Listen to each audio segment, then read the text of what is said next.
My dream for the future is that it doesn't matter who you are on the outside, it only matters about your character, and that we learn from the past.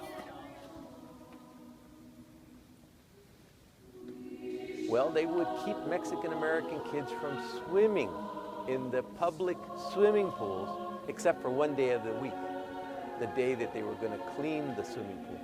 I'm so sorry. If you had only been here maybe an hour earlier. Orange, Hart Park, it's an old park there in downtown Orange. Hart Park it's called. Same thing, only allowed Mexicans to swim on a certain day of the week. But let me take your name and we'll call you. Whereas the two Caucasian couples were offered the places on the spot and they came after us.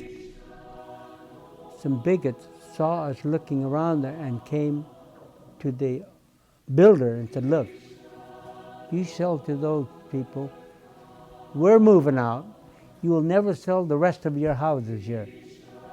So he backed down and said, I can't sell you the house. In Orange County, right here in Fullerton and across the county, there were deed restrictions that said you couldn't sell or rent your house to people that weren't white. And that's outrageous. My brothers were paddled by the principal of the school if they were caught speaking Spanish. There was, the paddle was very large and had lots of holes, and they had one swat, but it was a big one.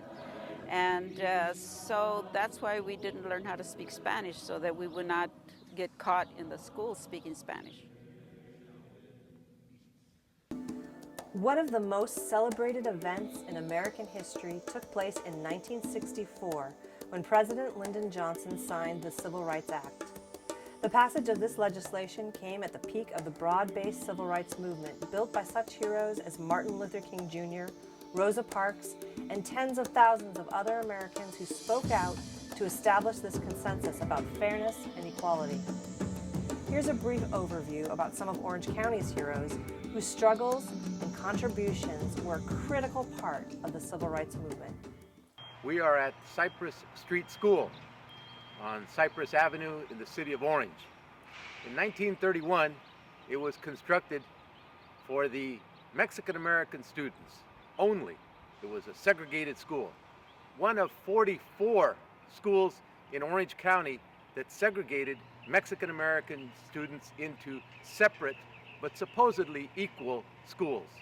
In order to end the second-class status of their Mexican-American kids, 5 OC families filed a class action lawsuit in 1944. Gonzalo and Felicitas Mendez versus Westminster School District, Lorenzo and Josefina Ramirez versus El Modino School District, Thomas and Mary Louise Estrada versus Santa Ana School District, William and Virginia Guzman versus Santa Ana School District, and Frank Palomino versus Garden Grove School District. This case is widely known as Mendez versus Westminster School District et al. We appropriately recognize those heroic men and women who courageously were at the forefront of the civil rights movement nationally, who started it here in Orange County in the 1940s. Closing segregated Mexican schools ended an embarrassing chapter in Orange County's history. But unfortunately, employment discrimination was still legal, and most OC schools would not hire minorities as teachers. My counselor called me into his office and asked me what I had done before, and I said, well, during the summers I had gone to work at at a laundry, and that I had had a job since sophomore year as a page in a library. But his direction to me was, well, maybe you can work your way up in the laundry. And I think that was really the first feeling of, what? What did you say to me? But I didn't even say anything to him. I just said, yeah, you're right. Many minority students from that period were not encouraged to pursue higher education, even if they were good candidates. It was all farmland, from here all the way. When Share Ourselves conducted an assessment about poverty in Orange County, they discovered the atrocious living conditions in farm labor camps in our own backyards. We found families living in a cardboard camp, but there was one building which held 18 men, 18 people. You opened the refrigerator and there was bugs of galore inside the mint, and the men were eating food from that. Their work in partnership with the OC Human Relations Commission resulted in a grand jury investigation into the labor camps that led to OC public health programs to improve the living conditions of farm workers. We are in the Little People's Park in the city of Anaheim. In the late 70s, a group of Latino youth playing at the park called the police after a drive-by shooting. When the police arrived, the shooters were gone, but the park was full of young Latinos, some drinking and smoking. The police that originally came called out for more police backup. They came in full battle gear and started to harass the kids, and what ensued was a riot. I believe that police-community relations in Orange County has improved. And then one of the things that's helped it improve is that the county has gotten more diverse. I spent 3 years in the job. We hired black officers during that tenure. We hired several Vietnamese-speaking officers, Hispanic officers, several female officers. So again, the effort was to continue to recruit people so that the police department would look more like the community it served.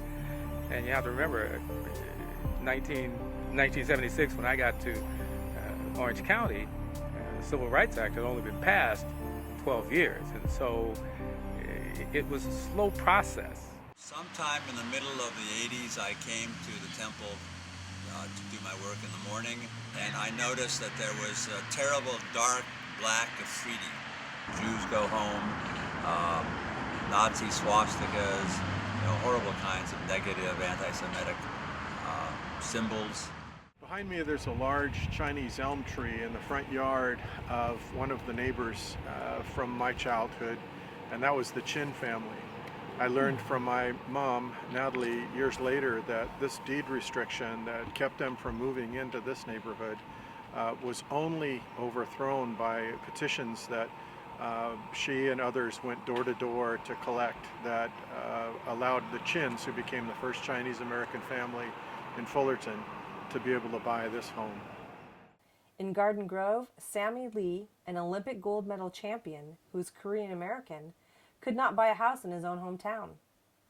He showed them the various places. So finally, he says to the real estate, "Tell me, did you know that was Major Sammy Lee, the Olympic diving champion?" And "Oh no, we didn't know that." "Well, would you have sold him?" "Well, yeah, but if you sold to one of them, before you know it, they're going to be all over Orange County." I remember that I wanted an upstairs apartment because I have this phobia about somebody living on top of me. Proposition 14 overthrew the Rumford Fair Housing Act, restoring the rights of landowners to discriminate against minorities in the sale and rental of housing, and things got even worse. And I made arrangements with the manager, who was really the owner, to come down and see the place. And when we knocked on the door and I identified myself, he goes, "Oh, you're Miss Mulkey. Like, you're not what I expected." And I knew that because my voice didn't have the quote-unquote ethnic tone to it, and he couldn't tell. But as soon as he saw us, he said, "You're just 5 minutes too late. We just rented the last apartment, even though none of the apartments were occupied." With the assistance of the Orange County Fair Housing Advocates, the NAACP, and ACLU, Dorothy Mulkey filed a lawsuit that went all the way to the United States Supreme Court, which ruled Proposition 14 unconstitutional and reinstated the Fair Housing Act in California. OC Human Relations believes that all people deserve a right to live free from discrimination and violence, regardless of race, religion, sexual orientation, gender, disability, or other aspect of their being. It is up to us to protect and preserve the gains from the past and forge a future in which all residents in our community are included.